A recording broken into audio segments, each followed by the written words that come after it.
qaama sirriiffatee kan uumamee jiru garuu wal gufatee kan namummaa ciru isa sammuun dabee kan qalbiin ommoqaa namummaarraa mulqeen nama abbaasa maqaa akka dukkanaatti dachee mara gugee qara kan argineef qaroo fagoo dhugee kan dafee godaanu battaladdoo isaati namni nama miti murrii ganamaati qaama mucucaataan mukatti of fakkeessee yoo harkaan qabatan cininee madeessee kan irri qullaa'u akka garaa waaqaa kan keessisummaa'u akka reeffaaf raqaa mataa miliqfatee dhukkee walii galee summii of keessa dhoksee eenyummaa isaa waalee narra jaajjiiniluu akka huccuu moofaa kan koomeesii idduu namni duruu bofa yoo irra ilaalan dirree wal qixxaatu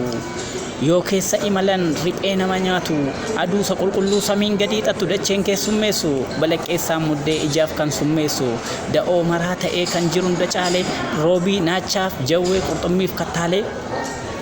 kan of keessa suuqee jiru fatteef naacha namni nama miti hangafa lageeni paasifik guddicha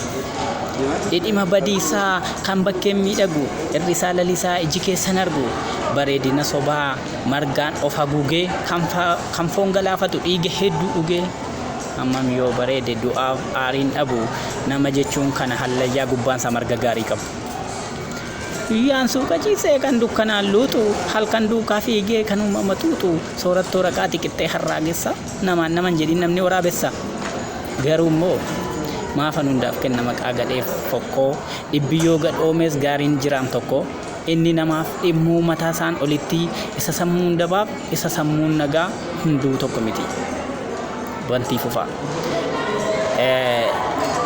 kun yuutuubii akkaawuntii kootii kan dhuunfaa kootiiti walaloo gaggabaabaa fi wantoota tokko argachuuf yuutuubii kana